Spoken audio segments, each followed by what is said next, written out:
राम राम जी। सावन के महीने में चूड़ियाँ पहनने के नियम। सावन के महीने में चूड़ियाँ पहनने से हमारे जीवन में शुभता आती है। सावन में हरे रंग की चूड़ियाँ पहननी चाहिए। लाल गुलाबी भी मैच करके हम पहन सकते हैं। इन रंगों की चूड़ियाँ पहनना शुभ माना जाता है। खासकर सुहागिन महिलाओं के लिए यह रंग की चूड़ियाँ पहननी चाहिए। भगवान शिव और माँ पार्वती के प्रति श्रद्धा का प्रतीक है। हरे रंग की चूड़ियाँ पहनने से जीवन में शुभता आती है। हरे रंग की चूड़ियाँ शुक्रवार और रविवार के दिन पहनना चाहिए, जबकि मंगलवार और शनिवार के दिन खरीदना और पहनने से बचना चाहिए। सावन के महीने में हरी चूड़ियाँ पहनने का महत्व। सावन के महीने में भगवान शिव और माँ पार्वती को समर्पित है और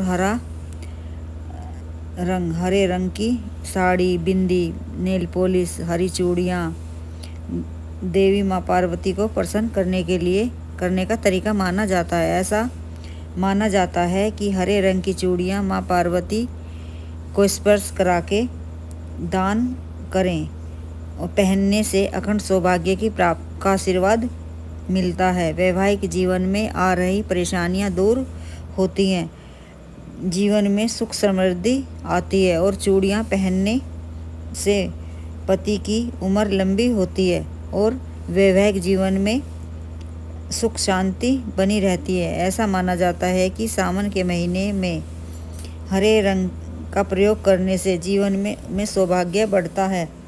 हरा रंग सौभाग्य और शुभता का प्रतीक माना जाता है। सावन के महीने में इस हरे रंग की चूड़ियाँ सुहागिन महिलाओं को माँ पार्वती का आशीर्वाद मिलता है पहनने से। सावन के महीने में लाल और पीला कलर की चूड़ियाँ पहनना भी शुभ माना जाता है। सावन के महीने में वैवाहिक महिलाओं को सफ़ेद, काली, नीली चूड़ियाँ पहनने से बचना चाहिए।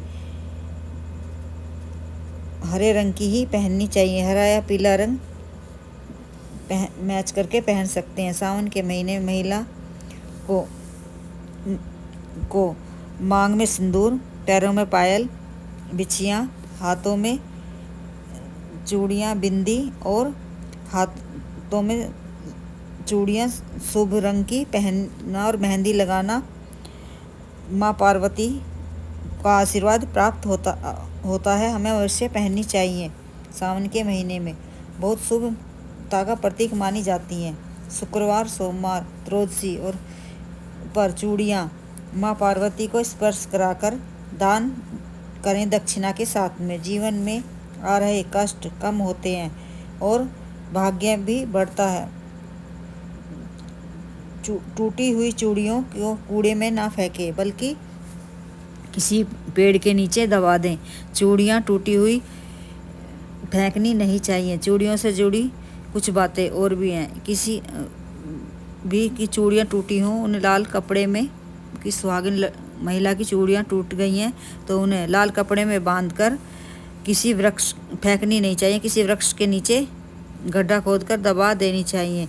सुहागिन महिलाओं को टूटी हुई चूड़ियाँ फेंकनी नहीं चाहिए और लाल वस्त्र में बांधकर किसी पेड़ के नीचे दबा दें।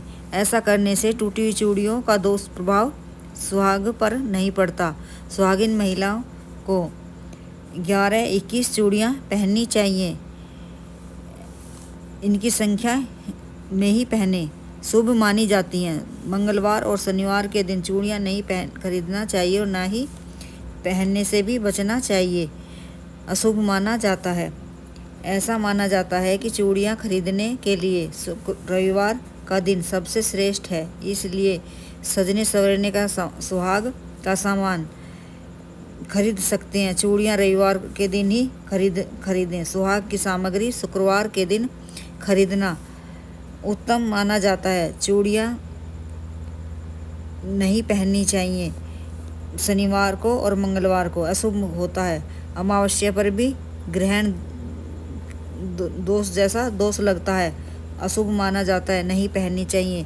सुहाग की सामग्री जैसे चूड़ियाँ खरीद सकते हैं शुक्रवार के दिन, शुभ मानी जाती हैं। इसके अतिरिक्त गुरुवार को भी सुहाग का सामान खरीदना शुभ माना जाता है। मंगलवार और रविवार को से सामान नहीं खरीदना चाहिए। सावन के महीने में श्रृंगार की सामग्री, चूड़ियाँ, मेहंदी, काजल, रबड़, साड़ी, सिंदूर, दोनों में से साड़ी सूट में से एक बिंदी या माँ पार्वती को स्पर्श कराकर दान करना बहुत शुभ माना जाता है। पति की लंबी उम्र होती है, बच्चों की दीर्घायु होती है, अखंड सौभाग्य की प्राप्ति होती है, पति बच्चों को सफलता मिलती है, उनकी तरक्की होती है, घर में सुख समृद्धि आती है। जिस काम को करेंगे उस काम में सफलता मिलती है। सावन के महीने में गौ माता को फल, फूल, मिठाई, सब्जियां खिलाएं। खुद खाने से पहले गौ माता को गौशाला जाकर खिलाकर आएं, स्पर्श कराएं। गौ माता के चरणों की मिट्टी उठाकर अपने घर लेकर आएं, अपने बच्चों के तिलक करें। बच्चों को भी तरक्की मिलती है, रोग कष्ट कम होते हैं, जीवन में शुभता आती है। गौ माता को क्या ना खिलाएं? सड़ा हुआ फल नहीं खिलाना चाहिए, ना सड़ी हुई सब्जी खिलानी चाहिए, ना सूखी और बुसी हुई रोटी खिलाएं, ना सब्जी खिलाएं। इन बातों का ध्यान रखें। जैसा खुद खाएं वैसे ही सबसे पहले गौ माता को अवश्य खिलाकर आएं।